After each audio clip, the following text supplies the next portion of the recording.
Welcome to our YouTube channel Arnav classes. देखिएगा, ज्यादा व्यस्तता के कारण मैं 2 दिन क्लास नहीं ले पाया, लेकिन यह है कि मेरा यह है कि जो भी मैं लाऊं, आज मुझे मौका मिला है और अब डेली कंटिन्यू चलेगी। अब 40 दिन बचे हैं लगभग। रेडियो ऑपरेटर की भी डेट आ गई है और इसलिए 29 जनवरी से 10 फरवरी तक उसके पेपर होंगे। इसलिए क्या है, हिंदी का विश्वास मानिएगा, मैंने पहले ही बता दिया, पुलिस में हिंदी रीजनिंग एक भी नंबर नहीं कटना चाहिए आपका। बहुत लोग कहते हैं हिंदी हमारी बहुत अच्छी है, तो आइए चेक करें आपने आपको। क्वेश्चन मैंने खुद से बनाए हैं, आप देखिएगा। अगर यहाँ पे फंस नहीं पा रहे आप, समझ लो हिंदी अच्छी है। और अगर आप फंस रहे हैं, एक ने मुझसे कहा कि हमारी सारी तैयारी पूरी है, मैंने ये करा, यहाँ से 2 क्वेश्चन पूछे, वो कंफ्यूज, यार मार्ट साहब क्या कर रहे हो तुम, ये कहाँ से ला रहे हो सवाल। तो कहने का मतलब यह है, आपको हिंदी में भी सेम ऐसी ज्ञान रखना है जैसे आप बाकी चीजें पढ़ना है। हिंदी को हल्के में न ले। हिंदी और रीजनिंग विश्वास मानिएगा आपको नौकरी की तरफ लेके जाएंगे। ठीक, तो शुरू करते हैं।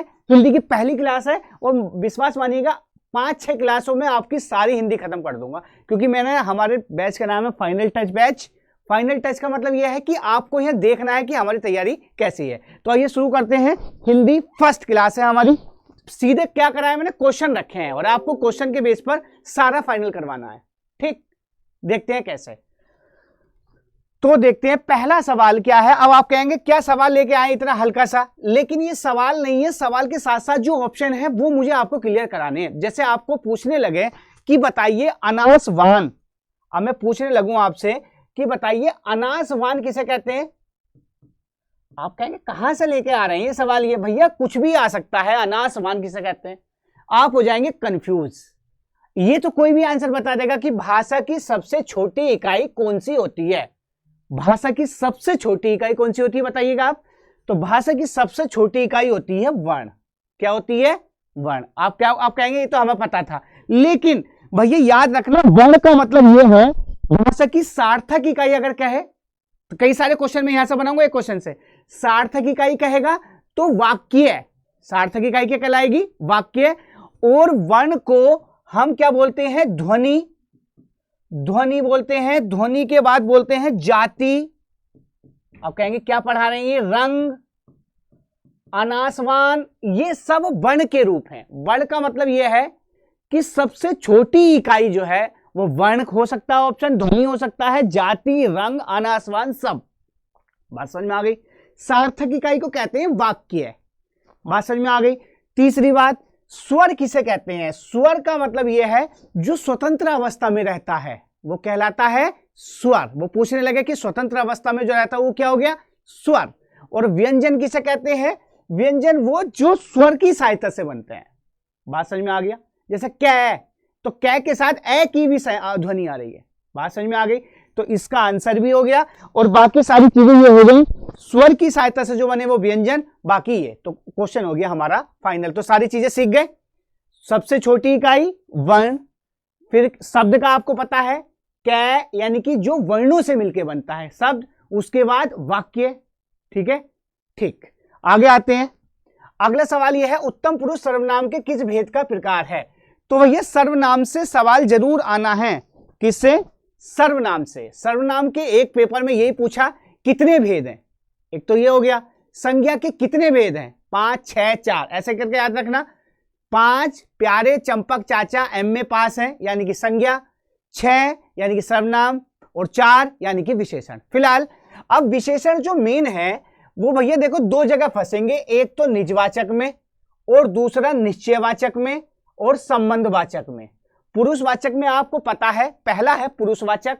ये 3 पुरुष होते हैं, फर्स्ट पर्सन जिसे बोलते हैं, सेकंड पर्सन और थर्ड पर्सन, यानी कि आई वी फर्स्ट पर्सन या यू इंग्लिश में भी, क्योंकि आपको इंग्लिश में याद होगा।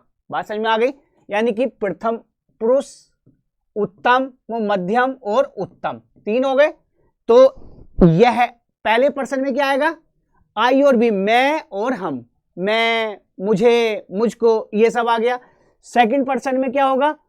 यानी कि फर्स्ट पर्सन, सेकंड पर्सन और थर्ड पर्सन। पुरुषवाचक उत्तम पुरुष, मध्यम पुरुष, अन्य पुरुष। उत्तम पुरुष में ये आ गया, मध्यम पुरुष ये आ गया और अन्य पुरुष ये आ गया। अन्य का मतलब जो बाकी बचा, यानी कि रेस्ट, थर्ड पर्सन में आ जाएगा वो। बात समझ में आ गई। इंग्लिश से लिंक करके कर सकते हैं। फिलहाल ये तो हो गया। ये निजवाचक में आएगा जो कर्ता के प्रभाव स्वयं पर पड़े, आप भला तो जग भला। बात समझ में आ गई। तो तो ये वाली सेंस। अब आते हैं संबंधवाचक में। संबंध का मतलब ये होता है कि संबंधवाचक की सबसे बड़ी बात ये है कि जो संबंध हो, जो जैसा करेगा वैसा भरेगा, जिसकी लाठी उसकी भैंस, ये संबंधवाचक हो गया। मैं पहली बता दूं, आप 3 जगह फंसेंगे, निज और संबंध और निश्चय। निश्चय मतलब फंसने तय हैं। जैसे ये मेरी पुस्तक है, मैंने ये लिख दिया, ये मेरी पुस्तक है, बताइए ये कौन सा है। अब आधे लोग कहेंगे भैया ये आ गया, यानी कि थर्ड पर्सन हो गया अन्य में, तो ये पुरुषवाचक। बिल्कुल गलत, याद रखना। यानी कि जहां पर वो पूछने लगे कि जहां पर कोई क्रिया ना हो, एक बात, और दूसरा जहां पर निकट और दूर की बात हो। ये मेरी पुस्तक है यानी कि निकट, वे मेरी किताब है यानी कि दूर।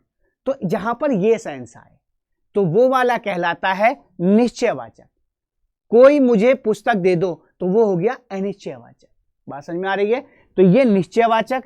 संबंध का मतलब बता ही दिया, जैसा करोगे वैसा भरोगे। बाकी आपको पता होगा। तो आंसर बताइए, उत्तम पुरुष सर्वनाम के किस भेद में आता है?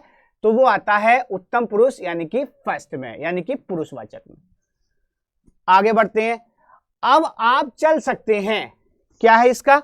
अब आप चल सकते हैं। अब आप चल सकते में बताइए क्या होगा? अब आप चल सकते हैं, तो भैया ये आते हैं वाक्य पर। अब आप चल सकते हैं, इसका मतलब इलिमिनेटेड मेथड से करें। जैसे निश्चयार्थ, बिल्कुल गलत। भाषा सूचक इच्छार्थक। इच्छा का मतलब ये होता है मेरी इच्छा है कि आप लंबी आयु जिए। इच्छार्थक, संकेतवाचक, ये 2-3 आपको पता होने चाहिए। ये वाक्य के आएंगे, अभी आगे पढ़ेंगे। अब आप चल सकते हैं में बताइएगा कौन सा है? ये बहुत लोग गड़बड़ करते हैं। तो अब आप चल सकते हैं का मतलब है कि आपके अंदर सामर्थ्य आ गई, अब आप चल सकते हैं। तो ये हो गया सामर्थ्य। आगे आते हैं। नेक्स्ट हमारा ये है कि वे वाक्य सरल वाक्य कहलाते हैं जिनमें, देखो वाक्य के अलग अलग हिसाब से अलग अलग बात है। एक चीज आप याद रखिएगा कि ऐसे भी पूछ सकता है कि रचना के आधार पर कितने भेद, बनावट के आधार पर कितने भेद, अर्थ के आधार पर कितने भेद, ये आपको पता होना चाहिए। एक पेपर हुआ उसमें ये नहीं पूछा, उसमें सबका नंबर ही पूछ लिया कि संज्ञा के कितने भेद और विशेषण के कितने भेद। अब वो सब कंफ्यूज, पढ़ के गए इतना डीप पूछ लिया, फिर भेद भेद भेद। बात समझ में आ गई? क्रिया के कितने भेद। तो इस पे बात पे मेरा गौर फरमाना जरा, और ये आप करके जाएं, ठीक है? ये एक्सपीरियंस के बेस पे मैं बता रहा हूं। तो सरल वाक्य का मतलब सीधा सीधा है जहां पर एक उद्देश्य हो और एक विधेय हो। उद्देश्य का मतलब सब्जेक्ट और विधेय का मतलब प्रीडिकेट, यानी कि लास्ट वाला सारा। जैसे कुछ भी आ जाए, शेर को देखकर वह भाग गया, तो इसमें उद्देश्य क्या है? यानी कि जो क्रिया से पहले पहले है सब उद्देश्य है, बाकी सब विधेय। शेर को देखकर वह तक उद्देश्य है, एक उद्देश्य हुआ एक विधेय हुआ। क्लियर? तो वो होता है सिंपल सेंटेंस या सरल वाक्य। तो आंसर हो गया एक ही उद्देश्य एक ही विधेय हो, और उद्देश्य विधेय आप सीख गए। बात समझ में आ गई? आगे आते हैं। अब आते हैं बाकी में। दूसरा होता है मिश्र वाक्य और संयुक्त वाक्य। संयुक्त वाक्य में करना क्या है, यहां बहुत लोग कंफ्यूज होते हैं, जिसमें अपितु, इसलिए, ठीक है, और एवं किंतु परंतु, बस ये सोचते याद रखनी। और एवं किंतु परंतु और अपितु इसलिए आ जाए, वो होता है क्या? संयुक्त वाक्य। बात समझ में आ गई? इसके अंदर 2 सर्वनाम होंगे, ठीक? और मिश्र वाक्य ज्यों ही, इतना, उतना, की, कोमा, ये हो गया मिश्र वाक्य। चैप्टर हो गया खत्म। आगे आते हैं। अगला है वाक्यों का वर्गीकरण कितने आधार पर किया गया है। तो आपको याद ये रखना है, रचना के आधार पर अलग, याद मैंने पहले बता दिया, रचना के आधार पर 3, संयुक्त, सरल, संयुक्त, मिश्र, और बनावट के आधार पर, याद रखना, इस पर गौर फरमाना, बनावट के आधार पर 8, जिसमें आते हैं संदेहार्थक, इच्छार्थक, प्रश्नार्थक, निगेटिव, असर्टिव, सब वो आपको पता है। बात समझ में आ गई? और क्वेश्चन देखते हैं। तो कितने प्रकार से, इसका 3 भी हो जाएगा और 8 भी। वो डिपेंड करेगा क्या। ये आगे तुम्हारा संधि का सवाल, संधि में पूरा लेके आऊंगा, मात्र 5 मिनट की है। फिलहाल इसमें इस क्वेश्चन को करते हैं। बताइए विपत प्लस जाल में कौन सी संधि है? संधि का भी मेरे पास एक टेक्निक है, मात्र 5 मिनट में सिखा दूंगा। फिलहाल तो ये क्वेश्चन कर रहे हैं, अगला नंबर संधि का ही है। तो विपत प्लस जाल में, तो याद रखना ये है कौन सी, बताइएगा? ये है व्यंजन, विपत यानी कि तय, और ये बन गया जय में। बस शॉर्ट ट्रिक बतानी है मुझे, ठीक। नेक्स्ट पे आते हैं, किस वाक्य में परिमाणवाचक क्रिया विशेषण का प्रयोग हुआ है? परिमाण का मतलब जिसमें मैग्नीट्यूड हो, परिमाण हो। अब देखते हैं क्या, इस बार बारिश में बहुत ओले पड़े, तो देखो ये बहुत ओले पड़े, ये परिमाण आया कि ओलों की संख्या कितनी थी, वो बहुत सारी थी। बस ये हो गया हमारा आंसर। नेक्स्ट पे आते हैं, वह शब्द जिसका प्रयोग सदा एक वचन के में होता है। अब एक वचन बहुवचन कैसे करेंगे? जहां पर निकल के सेंस सिर्फ एक का ही आए और जहां पर वो बहुवचन बन जाए तो वो हो जाएगा बहुवचन। जैसे जैसे कक्षा, कक्षा का कक्षाएं हो जाता है, बहुत सारी हो गई। आंसू, आंसू और प्राण, उसके आंसू निकल गए होता है, ये नहीं होता उसके आंसू निकल गया। बस ये सेंटेंस बना के देखना, बस ये तो 2-2 मिनट के चैप्टर है। अब जैसे प्राण, उसके प्राण निकल गया नहीं होता, उसके प्राण निकल गए। अब प्रत्येक कक्षा में, अब देखो प्रत्येक कक्षाओं में नहीं, प्रत्येक कक्षा में, तो ये हो गया हमारा एक वचन। नेक्स्ट पे आते हैं, अगला है, वे भ्रष्टाचार के प्रबल विरोधी थे। वाह क्या क्वेश्चन है ये। बातचीत ये हमारा आ गया किससे? वो जो मैंने सिखाया है सर्वनाम। कितने भेद है? 6। देखते हैं, संबंधवाचक, जैसा करोगे वैसा भरोगे, ये हो गया संबंधवाचक। निश्चयवाचक मैंने पहले बता दिया, जिसमें निश्चय हो, क्या हो? निश्चय हो और पास और दूर की बात हो रही हो। जैसे ये मेरी पुस्तक है यानी कि निकट, वे तुम्हारी पुस्तक है यानी कि दूर। बात समझ में आ गई? क्रिया का कोई रोल नहीं होता। बात समझ में आ गई? तो फिलहाल निजवाचक, आप भला तो जग भला, यानी कि प्रभाव कर्ता पे पड़े। पुरुषवाचक, ये मैंने बता ही दिया कि पुरुषवाचक का मतलब कर्ता की प्रधानता हो। अब ऐसे तो समझ में आएगा नहीं, आपको करना क्या है, आप जो फंस रहे होंगे मैं बताऊं, वो इन दोनों में फंस रहे होंगे अगर आपने सही से पढ़े हैं तो याद रखना, निश्चय में 2 एक साथ आएंगे। ये है मेरी पुस्तक है तो यह है मेरी एक साथ, वे उसकी किताब है वे उसकी एक साथ। बात समझ में आ रही? काम की बात मैंने बता दी, लेकिन बाकी क्या है, ये सिर्फ अकेला वे, बस एक यानी कि थर्ड पर्सन जो बताया था, अन्य में ये, तो ये हो गया पुरुषवाचक। अब समझ गए आप कहां फंस रहे होंगे? निश्चय में यही है। तो निश्चय का मतलब याद रखना जो एक साथ आए, यह मेरी पुस्तक है, वह उसकी किताब है, तो वह उसकी एक साथ आ गया। आगे आते हैं, ये रीजनिंग का डाल दिया, कोई नहीं, जो पढ़ेगा वह उत्तीर्ण होगा। अब आते हैं इसमें सेंटेंस में, तो याद रखना संदेहार्थ, संदेहवाचक, संदेह का सीधा सीधा मतलब होता है जैसे संदेह हो, यह संभावना हो और भविष्य की बात हो। संदेह हो, संभावना हो और भविष्य की बात हो, ये 3 बात याद रखना। अगर तुम पढ़ोगे तो भविष्य में पास होगे, अगर तुम मेरे हिसाब से पढ़ोगे तो पुलिस में पास होगे, तो ये संभावना है भविष्य के लिए। एक बात, तो ये होता है संदेहवाचक। क्या होता है? संदेहवाचक। संकेत में क्या होगा? अब जैसे कि शायद आज वर्षा हो जाए, बात समझ में आ गई? शायद आज वर्षा हो जाए तो संदेह है, संभावना है कि आज ट्रेन समय से पहुंचेगी, तो ये क्या है? ये हमारी क्या है? संभावना, यानी कि संदेह वाली बात। संकेत, इन दोनों में आप फंसने तय हो, याद रखना।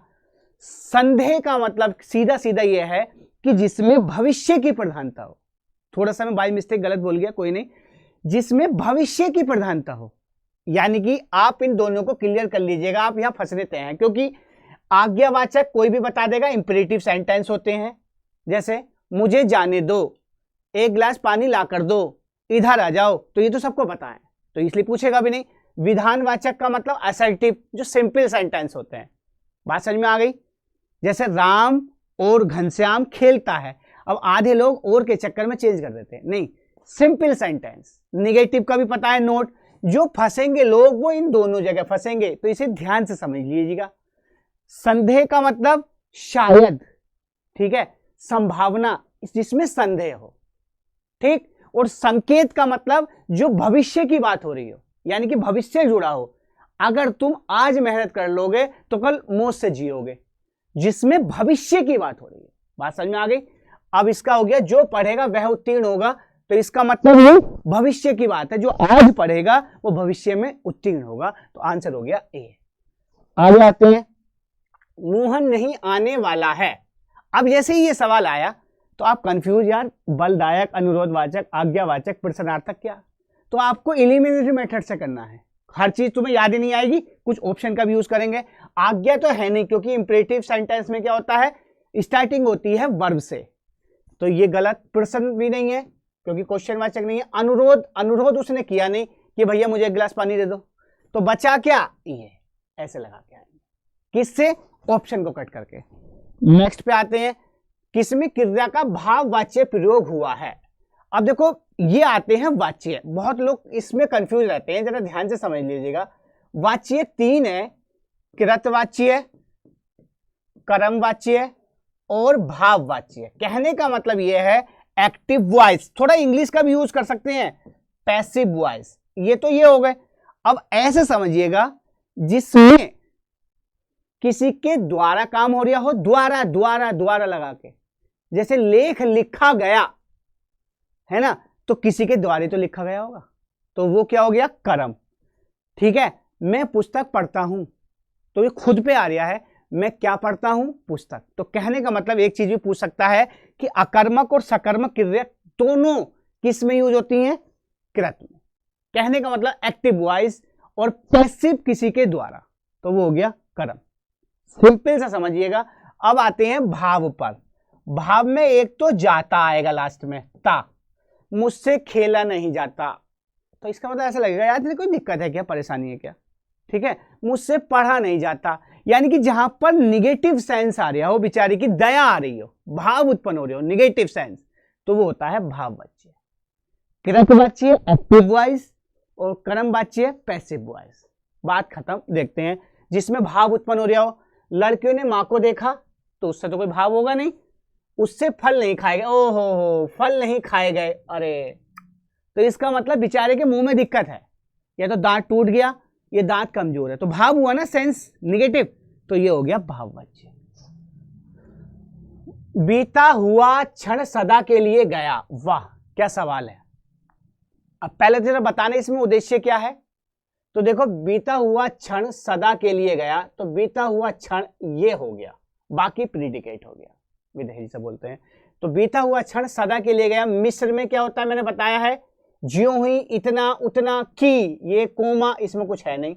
संयुक्त में क्या होता, और, एवं, किंतु, परंतु, या इसलिए, ठीक है, अपितु, ये भी नहीं है, तो बचा ये। आगे आते हैं, राम ने कहा कि मैं घर जाऊंगा, वाह, ये बहुत ही काम की बात है। राम ने कहा कि मैं घर जाऊंगा। अब देखेंगे उपवाक्य, ये चैप्टर शायद आपने कम पढ़ा होगा, बस इतना याद रखना है, संज्ञा उपवाक्य में आएगा कि, वह इतना कमजोर है कि फोन नहीं उठा सकता, तो की जिसमें आ जाए, और भैया इसमें आएगा कितने, संज्ञा में हो गया, विशेषण में आएगा जो, विशेषण में क्या आएगा, जो जैसा करेगा वैसा भरेगा, या जिसकी जिसकी जो। भैया शॉर्ट ट्रिक बता रहा हूं मैं, तो दोबारा सुन लो। क्रिया विशेषण में आएगा जब वर्षा हो रही थी, जब, तब। बात समझ में आ गया, दोबारा सुनो।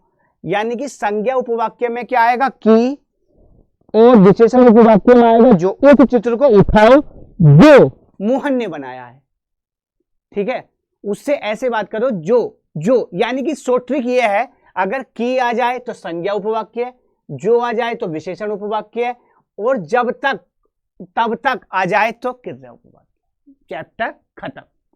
अब फिलहाल राम ने कहा कि, यानी कि संज्ञा, बस इतनी शॉर्ट ट्रिक याद रखनी है। नेक्स्ट पे आते हैं, अगला है एक ही विधेय हो जिसमें, मैंने पहले बता दिया, उद्देश्य विधेय, क्या बताया है, एक ही विधेय हो जिसमें, कहने का मतलब एक विधेय एक उद्देश्य, यानी कि कौन सा होता है, सरल।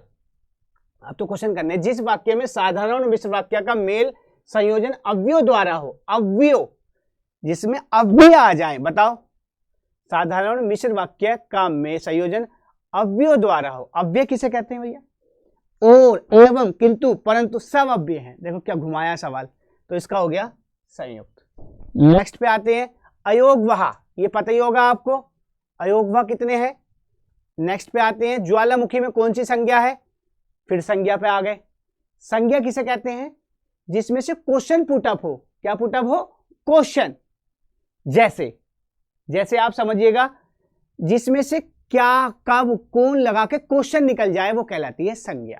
और संज्ञा के भेद हैं हमारे प्यारे, चंपक, चाचा, MA पास हैं। ये भैया शॉर्ट ट्रिक थी इंग्लिश की। फिलहाल तुम्हें क्या करना है, व्यक्तिवाचक सब आपने पढ़ रखा होगा।